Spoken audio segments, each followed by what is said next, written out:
Selamat datang di channel Simar Imam. Seperti biasa, jangan lupa pasang headset kalian. Siapkan kopi dan camilan. Lupakan pahitnya kehidupan. Mari kita dengarkan sambil rebahan. Penembak jitu terbaik. Bab 1569. Lusinan kulit serigala cukup berat, tetapi si barbar dengan mudah membawanya di bahu dan pergi. Ini adalah orang pertama yang ditemui Lian ketika dia tiba di dunia yang aneh. Bagaimana dia bisa melewatkannya dengan mudah? Tidak peduli siapa orang lain, dia adalah media yang melaluinya Ang Li dapat memahami dunia. Lian baru saja mulai berencana menggunakan metode memanipulasi pikiran, dan mencobanya, dan menemukan bahwa kekuatannya juga dapat digunakan di dunia ini. Namun, saya mengurungkan niat tersebut karena jaraknya yang terlalu jauh. Dilihat dari pertarungan antara si barbar dan serigala liar tadi, pria di depannya adalah seorang pejuang dan sangat waspada. Apakah dia bisa mengalahkannya dalam pertarungan jarak dekat masih belum diketahui. Oleh karena itu, Ang Li berencana mengikuti orang ini terlebih dahulu. Kecepatan orang barbar itu sangat cepat.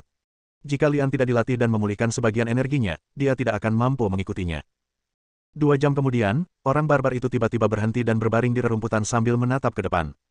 Ini adalah kali kelima hal tersebut terjadi. Beberapa kali sebelumnya mereka bertemu dengan binatang buas di hutan, para barbar sudah mendapatkan sesuatu dan tidak ingin menimbulkan masalah, jadi mereka sengaja menghindarinya. Kali ini tampak sedikit berbeda. Orang barbar itu bersandar di belakang rumput dan mengamati sebentar, lalu menyingkirkan kulit serigala itu dan mengulurkan tangan untuk mengeluarkan pedang pendek berwarna merah darahnya. Apa yang telah terjadi? Lian melihat ke depan, tetapi dia tidak dapat melihat dengan jelas karena jaraknya yang jauh. Setelah ragu-ragu sejenak, Lian memanjat pohon itu sehingga dia bisa melihat lebih jauh dan lebih jelas. Saya melihat 3 orang duduk sekitar puluhan meter dari orang barbar, sambil mengunyah daging hewan kering di tangan mereka. Berbeda dengan orang barbar, ketiga pria ini mengenakan baju besi tempur dan membawa pedang lebar. Dilihat dari pakaian mereka, mereka bertiga terlihat seperti tentara, tapi ekspresi mereka sangat berbeda. Lian juga seorang tentara sebelumnya, tapi dia tidak bisa merasakan suasana militer apapun dari mereka bertiga. Sebaliknya, mereka lebih memiliki suasana bandit, perampok. Lian mengerutkan kening, dan terus mencari dengan matanya, dan menemukan seorang gadis berpakaian seperti orang barbar tidak jauh dari mereka bertiga. Dia tampak berusia sekitar 14 atau 15 tahun, diikat dengan tali dan dilempar ke tanah seperti mangsa. Salah satu pria berpenampilan malang itu memandangi gadis itu dari waktu ke waktu. Setelah menggigit daging, dia akan mengambil kantong anggur dan menyesapnya. Mungkin di bawah rangsangan alkohol, lelaki malang itu melemparkan tulang itu ke tanah dengan keras, menyekat tangannya yang berminyak di kaki celananya, bangkit dan berjalan menuju gadis itu. Ketika gadis itu melihat ini, dia segera mundur. Tindakan seperti itu hanya membuat pria malang itu semakin bersemangat, dan dia tertawa terbahak-bahak. Kakak ketiga, apa yang kamu lakukan? Pria botak lainnya di antara ketiganya tiba-tiba berdiri dan meraih pria malang itu dan bertanya. Saudaraku, aku sangat panik, biarkan aku melampiaskan amarahku. Pria malang itu menjawab. Tidak, jika kuncupnya terbuka, tidak akan dijual dengan harga tinggi. Baldet berkhotbah. Yang terburuk, saya tidak menginginkan bagian saya dari uang itu. Pria malang itu melepaskan tangannya yang botak dan berkata, Bas. Pria botak itu tiba-tiba mencabut pedangnya dan menghentikannya di depan pria malang itu, dan berkata dengan suara yang dalam. Ini bukan masalah uang. Kita masih punya satu misi lagi yang harus diselesaikan. Jika kita tidak mewujudkannya, hidup kita akan berakhir. Memotong. Pria malang itu memandang gadis itu dan berjalan kembali ke tempat duduknya dengan marah dan duduk. Makan cepat, kita harus segera berangkat. Pria botak itu berkata dan melihat sekeliling dengan hati-hati. Setelah beberapa saat, mereka bertiga menarik gadis itu dan terus bergerak maju, sementara si barbar mengikuti dengan tenang. Lian ragu-ragu dan mengikutinya. Dia menemukan bahwa orang barbar itu adalah pemburu yang baik. Setidaknya dia sangat sabar dan tidak terburu-buru menyerang lawannya sampai matahari terbenam. Setelah gelap, ketiga perampok itu menyalakan api untuk beristirahat. Malam harinya, ketika giliran lelaki malang itu untuk berjaga, dia sekali lagi memikirkan pikirannya. Dia merangkak ke arah gadis itu dan kembali menatap kepala botak itu melarikan diri. Orang barbar yang telah berdiri di sana sedang menunggu kesempatan ini, dan dia menyentuhnya segera setelah dia bergerak. Begitu si barbar pergi, Baldet membuka matanya, mengulurkan tangan dan menyentuh perampok lainnya, mengedipkan mata dan menyentuhnya juga. Lian, yang bersembunyi di kegelapan, mengerutkan kening dan berpikir, sepertinya para bandit ini telah mengirimkan orang barbar pagi-pagi sekali. Mereka benar-benar waspada. Orang barbar itu tidak tahu bahwa dia telah ditemukan. Dia memegang pedang pendek berwarna merah darah di tangannya, diam-diam menyentuh pria malang itu, lalu mengayunkan pedang pendek itu dan menikamnya dengan keras. Pria malang itu juga waspada. Tepat ketika pisau si barbar menghantamnya, dia berguling di tempat untuk menghindari bagian vitalnya, dan sepotong daging terpotong dari bahunya. Anak baik, aku akan membunuhmu hari ini. Pria malang itu berteriak dengan liar, menghunus pedangnya dan menebas si barbar. Orang barbar sangat ganas saat melawan serigala, Namun saat melawan bandit, mereka merasa sedikit terkekang dan tidak bisa menggunakannya. Cekikikan. Pria botak itu melompat keluar sambil tertawa, dan mengepung si barbar dengan bandit lain di kiri dan kanan. Kun, tinggalkan aku sendiri, cepat lari. Teriak gadis yang terikat itu. Aku pasti akan menyelamatkanmu. Setelah orang barbar itu dikepung, dia tidak panik sama sekali. Dia tiba-tiba menebas pria malang itu dengan pisaunya. Berbeda dari sebelumnya, si barbar kini menindas manusia malang itu seperti binatang buas yang melarikan diri. Saudaraku, saudara kedua, tolong bantu aku secepatnya. Pria malang itu mundur sambil bertarung, mengucapkan selamat. Unggul. Pria botak itu berteriak, lalu dia memukulnya dengan pisau besar. 3 lawan 1, si barbar terluka dengan cepat, dan jika situasinya terus berlanjut, dia akan dibacok sampai mati dalam waktu singkat. Kun, cepat pergi. Gadis itu masih berteriak keras, tapi si barbar tidak bisa pergi sekarang meskipun dia menginginkannya. Lian bersembunyi di kegelapan dan mengawasi, ragu apakah akan membantu. Melihat si barbar akan mati mengenaskan di tempat, tiba-tiba ia mengeluarkan batu hitam tak beraturan dari kantong hewan. Batu kasar. Mata Lian berbinar, dia tidak menyangka akan melihat batu aslinya secepat ini. Tampaknya kristal nuklir bukanlah hal yang mustahil di dunia ini. Batu penyihir. Hati-hati. Pria botak itu menjerit dan menebas dengan keras sebelum mundur. Di saat yang sama, perampok lainnya dan pria cabul itu juga mulai mundur. Retakan. Orang barbar itu meremas dengan kuat, dan batu asli di tangannya hancur, dan tubuhnya juga sedikit membengkak pada saat ini, seolah-olah dia telah diberi obat perangsang, dan seperti binatang buas yang kehilangan akal sehatnya. Puff. Sebelum pria malang itu bisa melarikan diri, pisau berdarah di tangan si barbar menusuk jantungnya. Kakak ketiga. Pria botak itu meraung, mengulurkan tangan dan mengambil sesuatu dari tangannya, dan kemudian melihat kilatan cahaya putih. Orang barbar di seberangnya jatuh berlutut, dan tubuhnya ditutupi jaring cahaya putih. Dia berjuang, dia tidak bisa melepaskan diri. Nak, beraninya kamu membunuh anak ketiga. Aku akan membuatmu merasakan darahnya hari ini. Mata Lian menyipit. Entah itu batu kasar di tangan si barbar atau instrumen indah di tangan pria botak, semuanya membangkitkan minatnya yang besar. Bab 1570. Lian menggunakan kemampuannya mengendalikan gas untuk membuat tali tak kasat mata yang melilit pisau berdarah si barbar seperti ular, lalu menusuk kepala botak itu dengan keras. Mata pria botak itu sudah merah, dan dia ingin membunuh orang barbar itu, jadi dia tidak memperhatikan pisau berdarah itu sama sekali. Dengan bunyi, pop, pisau berdarah itu menusuk jantung pria botak itu. Kemudian, tali tak kasat mata itu melilit tangan pria botak yang memegang pisau itu, menyebabkannya tiba-tiba berbalik dan menusuk leher perampok ketiga dengan pisau itu. Dengan bunyi, gedebuk, kepala perampok itu berguling ke tanah, dan tubuhnya terlempar beberapa langkah sebelum jatuh ke tanah. Jika mereka bertatap muka, Lian mungkin tidak bisa membunuh 2 orang dengan mudah, tapi berbeda dengan serangan diam-diam. Adegan di depannya membuat gadis barbar itu tercengang. Saat Lian keluar, 2 kata dengan suara yang berubah keluar dari tenggorokannya, penyihir. Penyihir. Lian sedikit mengernyit, memikirkan kata pria botak yang disebutkan sebelum dia meninggal, Wuxi. Batu penyihir adalah batu asli yang baru saja digunakan oleh orang barbar. Pasti ada hubungan antara batu penyihir dan batu penyihir. Lian Xin berpikir, pertama-tama berjalan ke tubuh botak itu dan mengambil peralatan yang dia gunakan. Itu adalah piringan seukuran setengah telapak tangan.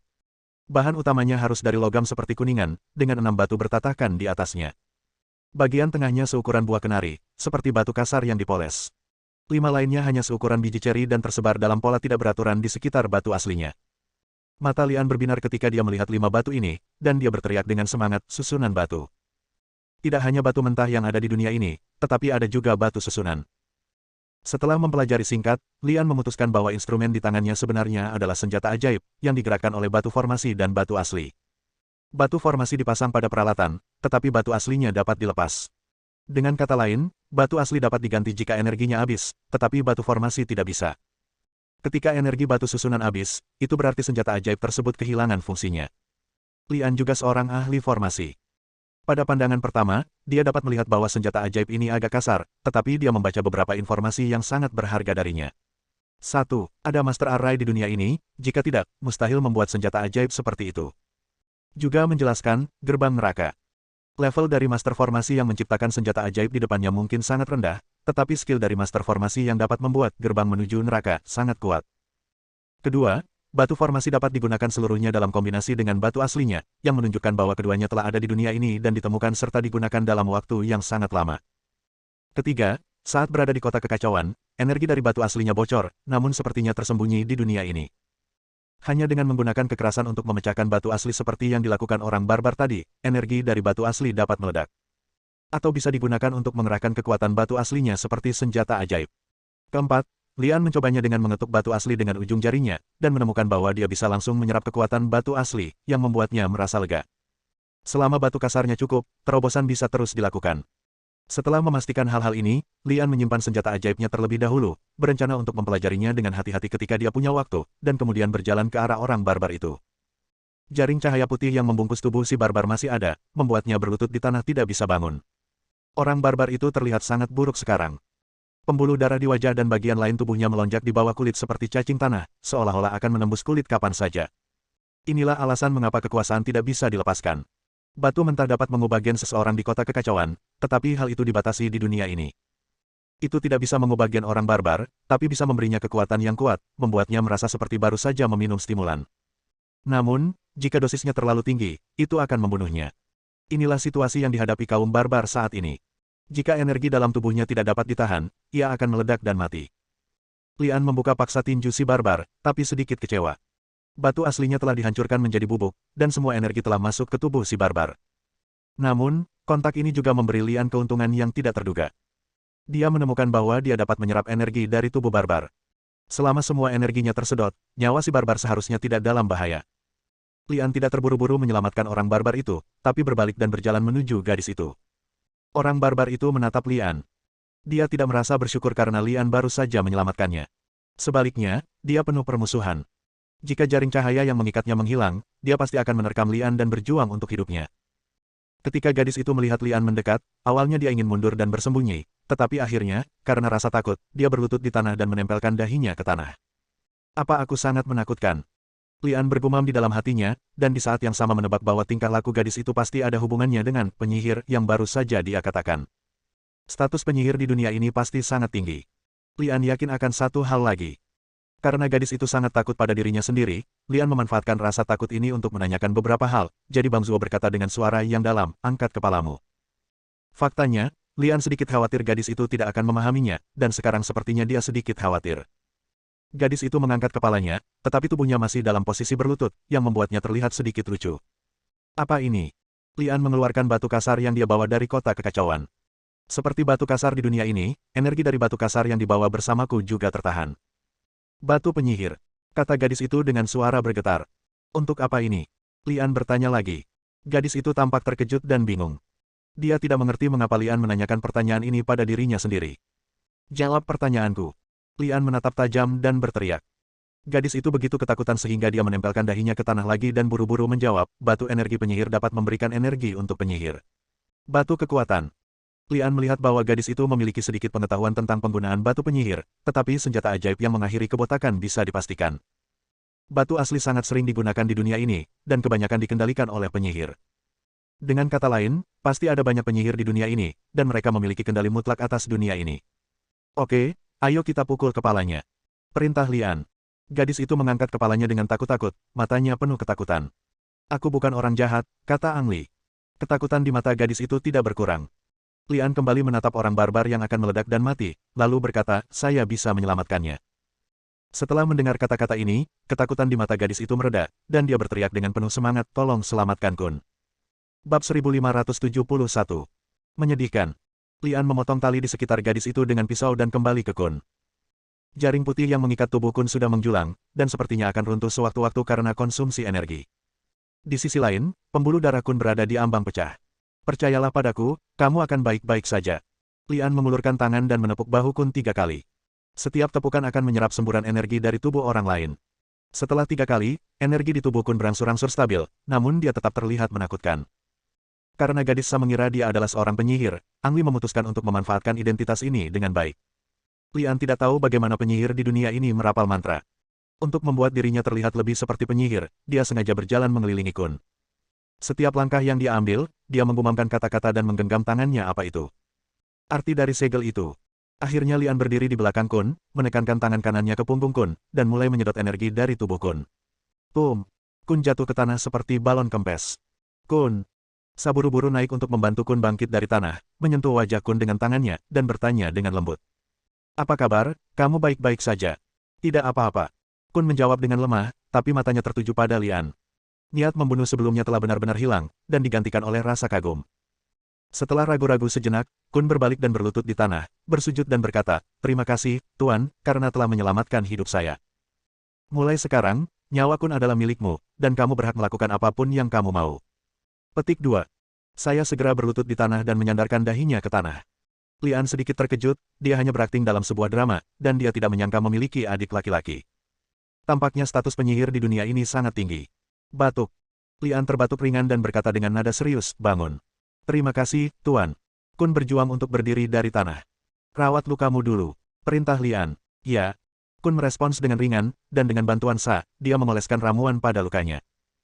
Lian sudah lama memperhatikan obat herbal di tas Kun, sangat efektif. Setelah dioleskan, pendarahannya berhenti, dan bekas lukanya sembuh dalam beberapa jam. "Di mana kamu tinggal?" Lian bertanya. Kun menunjuk ke timur dan berkata, "Desa Cao yang berjarak 50 km dari sini." 50 km tidaklah terlalu jauh. Lian bergumam di dalam hatinya, melihat ke mayat di tanah, dan bertanya, siapa mereka?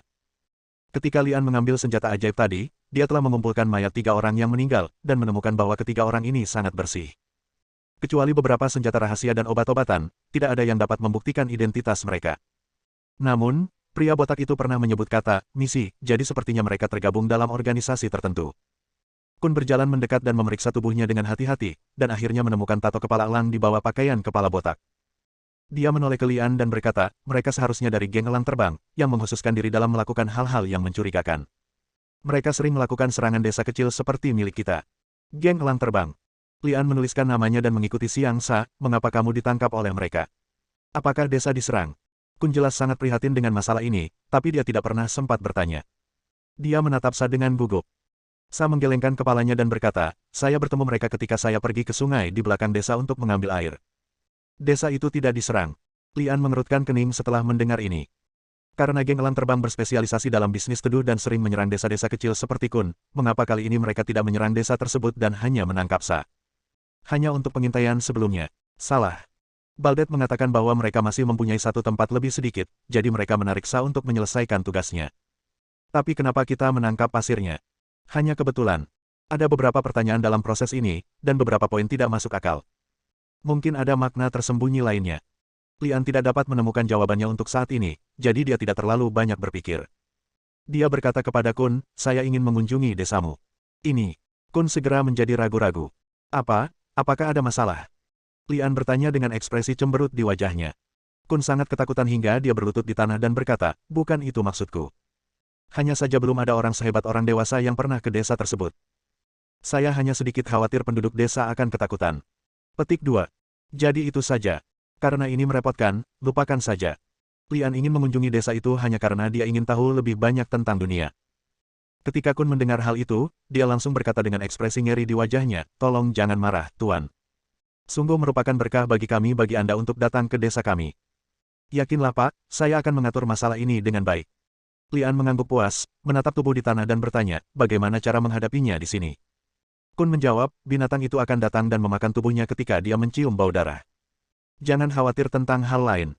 Karena tidak perlu khawatir ketahuan oleh geng elang terbang, Lian tidak terlalu peduli dan meminta Kun untuk memimpin jalan menuju desa. Jalan tersebut sulit dilalui pada malam hari. Setelah berjalan 2 atau 3 kilometer, semua orang kembali berhenti untuk istirahat dan menunggu hingga fajar sebelum memulai kembali. Setelah menempuh perjalanan sejauh 50 km, Lian awalnya mengira dia akan segera keluar dari hutan, tetapi ternyata hutan itu lebih besar dari yang dia bayangkan. Sederhananya, desa Kun juga ada di dalam hutan ini. Adapun seberapa luas hutan ini, bahkan Kun sendiri pun tidak mengetahuinya. Jalan di dalam hutan tidak mudah untuk dilalui dan sesekali menemui serangan binatang buas. Mereka bertiga membutuhkan waktu 2 hari untuk mencapai desa Kun. Desa Chaoyang merupakan kota pegunungan yang terletak di dalam hutan. Setiap hari saat matahari terbit akan menjadi yang pertama bersinar di sini, oleh karena itu dinamakan Desa Chaoyang. Seluruh desa diikat dengan pepohonan setinggi lebih dari 10 meter untuk membentuk tembok di sekelilingnya. Ada sekitar 300 rumah tangga di desa ini, dan mata pencaharian mereka sebagian besar bergantung pada berburu. Setiap hari saat fajar, pria tersebut akan meninggalkan desa bersama tim berburu dan tidak akan kembali sampai malam. Jika dia kurang beruntung, dia akan keluar selama beberapa hari berturut-turut. Orang seperti Kun yang bertindak sendiri kebanyakan membutuhkan pengalaman agar bisa menjadi pejuang sejati. Hari sudah malam ketika Lian dan rombongan tiba di sini. Tim berburu baru saja kembali dari berburu, dan penduduk desa sibuk menyiapkan makanan di ruang terbuka di desa. Paman, saya Kun, tolong buka pintunya. Kun berdiri di bawah tembok dan berteriak pada seorang pria parubaya yang memegang tongkat panjang di atasnya. Kun, kamu kembali. Sa, apakah itu Sa? Pria parubaya itu berteriak dengan emosional. Bab 1572. Setelah hilang selama beberapa hari, dan kemunculannya kembali membuat penduduk desa sangat bahagia. Lian sedikit terkejut pada awalnya.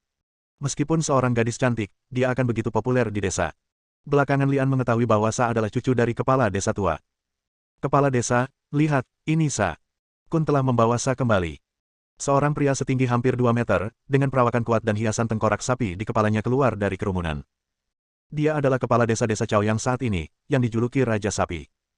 Kun, terima kasih sudah membawa Sa kembali, tapi... Raja Sapi mengubah kata-katanya, menunjuk ke arah Lian dan berteriak. Kun, kenapa kamu membuat celah di desa? Celah. Lian sedikit mengernyit, merasa sedikit bingung. Dia belum pernah muncul di sini sebelumnya, jadi mengapa dia tiba-tiba menjadi celah? Kepala desa, yang mulia bukanlah sebuah celah. Anda adalah dermawan saya dan Sa. Jika bukan karena Anda, maka Sa dan saya pasti sudah lama dibunuh oleh bandit. Kun buru-buru menjelaskan. Raja Sapi mendengus dingin dan berkata, Tuanku. Kun, apakah menurutmu aku akan mempercayaimu jika kamu mengatakan ini? Atau apakah kamu dan Kiam adalah sekelompok orang yang ingin menghancurkan desa Chaoyang kita? Apa? Kun menjadi celah. Dia ingin menghancurkan desa Chaoyang kita. Pantas saja Kun selalu tidak beraksi bersama tim pemburu Caracal. Ternyata dia celah. Biasanya kamu tidak tahu sama sekali. Kun menyembunyikannya dengan sangat baik. Penduduk desa tidak tahu apa-apa. Kepala desa mengidentifikasi Kun dan Lian sebagai keretakan tanpa bukti apapun, sehingga mereka menganggap remeh bahwa keduanya adalah keretakan. Kepala desa, Kun bukanlah sebuah celah. Pria ini bukanlah sebuah celah, dia adalah seorang penyihir. Sa buru-buru berlari keluar untuk membuktikannya pada mereka berdua. Penyihir. Apakah itu penyihirnya? Aku belum pernah melihat penyihir semuda ini sebelumnya. Orang-orang berteriak ngeri, dan beberapa bahkan berlutut di depan umum, penuh ketakutan alami terhadap penyihir. Penyihir. Sa, menurutku kamu juga telah dicuci otak oleh celah tersebut. Apakah ada penyihir muda di dunia ini? Selain itu, dia bahkan tidak memiliki senjata ajaib. Kepala desa, Niu Wang, mendengus dengan nada menghina dan berkata dengan nada sinis. Ya, anak itu bahkan tidak memiliki senjata ajaib, bagaimana dia bisa menjadi penyihir? Ada apa dengan Sa? Benarkah dia dicuci otak oleh celah seperti yang dikatakan kepala desa? Orang-orang mulai berbicara dengan suara pelan lagi, bergoyang tertiup angin seperti rumput di dinding. Lian menghampiri Kun dan Sa, menghadap Raja Sapi dan berkata, Tuan Kepala Desa, saya tidak tahu mengapa Anda mengincar saya seperti ini. Namun, karena Anda meragukan identitas saya sebagai seorang penyihir, saya akan membuktikannya kepada Anda. Petik 2. Saat berbicara, Lian dengan sengaja mengulurkan tangan kanannya dan menekannya ke udara, diam-diam menggunakan kemampuannya mengendalikan gas. Kepala desa Niu Wang tiba-tiba merasakan tubuhnya tegang, dan kemudian dia melayang ke udara tak terkendali, tidak peduli seberapa keras dia berjuang, dia tidak bisa melepaskan diri. Apakah kamu percaya bahwa aku adalah seorang penyihir sekarang? Lian bertanya sambil memandangi Raja Sapi yang melayang setinggi lebih dari 10 meter. Turunkan aku, cepat turunkan aku. Raja Sapi meronta di udara dan berteriak. Terlepas dari apakah Niu Wang Xiang percaya pada identitas penyihir Lian, penduduk desa-desa Chaoyang telah berlutut secara kolektif dan percaya pada identitas penyihir Lian. Siapa selain penyihir yang bisa mengangkat seseorang lebih dari 10 meter ke udara? Satu-satunya hal yang membingungkan semua orang adalah, mengapa mereka tidak melihat senjata ajaib Lian? Melihat penduduk desa mempercayainya, Lian melepaskan Raja Sapi dari langit dan bertanya, kenapa, kamu masih tidak percaya? Menghadapi tatapan dingin Lian, hati Raja Sapi menegang dan dia berlutut di tanah dengan enggan. Kepala desa Niu Wang memimpin semua penduduk desa di desa Chaoyang untuk memberi penghormatan kepada penyihir itu. Bangun! Perintah Lian. Yang terjadi selanjutnya jauh lebih lancar. Lian mendapatkan rumah terbesar dan terbaik di desa. Malam itu, penduduk desa bahkan mengadakan pesta api unggun besar untuk Lian. Setelah semuanya tenang, Sa masuk ke kamar Lian dan berlutut di tanah, dengan dahi menempel di tanah dan air mata masih mengalir di wajahnya. Sa, ada apa? Lian bertanya. Sa tersedak dan berkata, kepala desa mengirim saya untuk melayani Anda. Melayani. Lian melihat Sa mengulurkan tangan untuk melepaskan ikatan pakaian kulit binatangnya yang tipis, dan segera mengerti apa arti melayani. Sa, hentikan. Tangan Sa membeku di udara, dan dia bertanya dengan suara rendah, apakah Anda tidak meremehkan Sa, Tuan? Lian tahu di dalam hatinya bahwa jika dia menolak Sa, dia pasti akan dihukum oleh kepala desa. Dan jika kepala desa secara khusus mengirim Sa ke sini, bukankah itu hukuman? Dalam 2 hari terakhir, Li melihat Kun dan Sa adalah pasangan, dan mereka sedang menjalin hubungan. Sa, kamu dan Kun sama-sama temanku. Tidak perlu melakukan ini, mengerti? Teman. Sa mengangkat kepalanya dan menatap Lian dengan mata berkaca-kaca, sangat terkejut dan panik. Ya, teman. Lian menjawab dengan lembut, lalu berteriak pelan di luar pintu. Kun, aku tahu kamu di luar, masuklah. Begitu dia selesai berbicara, dia melihat Kun masuk dari pintu, dengan pisau berdarah tersembunyi di tangannya. Bisa dibayangkan Lian benar-benar menerima jasa Sa, dan tidak peduli betapa takutnya Kun terhadap Lian, dia akan bergegas masuk tanpa ragu-ragu. Li Fang berpura-pura tidak melihat pisau berdarah itu, dan hanya memerintahkan, kamu dan Sa akan tinggal di sini malam ini, aku akan pergi ke kamar belakang untuk tidur. Retakan. Pisau di tangan Kun jatuh ke tanah. Dia berlutut di tanah sambil bersujud 3 kali dan berkata, Tuan, Kunlah yang salah. Kun bersumpah mulai hari ini dan seterusnya, Kun akan melindungimu sampai sekarang. Kematian. Jangan berpikir 2 kali. Lian tersenyum. Kun juga mengatakan hal serupa 2 hari lalu, namun saat itu lebih tentang ketakutan akan identitas Ang Li sebagai penyihir, dan kini hal itu datang dari lubuk hatinya. Terima kasih, Tuan. Terima kasih, Tuan. Sa juga bersujud dan berterima kasih padanya. Malam yang hening. Keesokan paginya, tim pemburu meninggalkan desa untuk berburu. Jika semuanya berjalan lancar, tim pemburu akan kembali sebelum matahari terbenam, namun pada siang hari mereka melihat sesosok tubuh tersandung menuju desa. Itu Paman Ah. Penduduk desa yang bertanggung jawab menjaga gerbang mengenalinya dan buru-buru membuka pintu dan membantu Paman Ah masuk. Paman, apa yang terjadi? Paman, di mana yang lainnya? Paman, ada apa dengan lukamu? Penduduk desa menanyakan berbagai macam pertanyaan. Paman A menyesap airnya, dan ketika dia melihat kepala desa Niu Wang mendekat, dia buru-buru mendorong orang-orang di sekitarnya, bergegas mendekat dan berlutut di tanah dan berteriak, Kepala desa, tim pemburu diserang, tolong cepat dan bawa orang-orang untuk menyelamatkan mereka. Paman, di mana tim pemburu diserang? Kun bergegas dari belakang Lian dan bertanya. Jaraknya hanya 5 kilometer sebelah barat desa. Ketika Kun mendengar ini, dia berbalik dan berlutut dengan satu kaki untuk berbicara kepada Raja Sapi, Kepala desa, izinkan saya bergabung dengan tim penyelamat untuk menyelamatkan tim berburu. Tidak, kata Raja Sapi dengan suara rendah. Lian, yang berdiri di samping dan mengamati, kelopak matanya sedikit diturunkan, menatap Raja Sapi, dan berpikir, kepala desa ini agak aneh. Bersambung.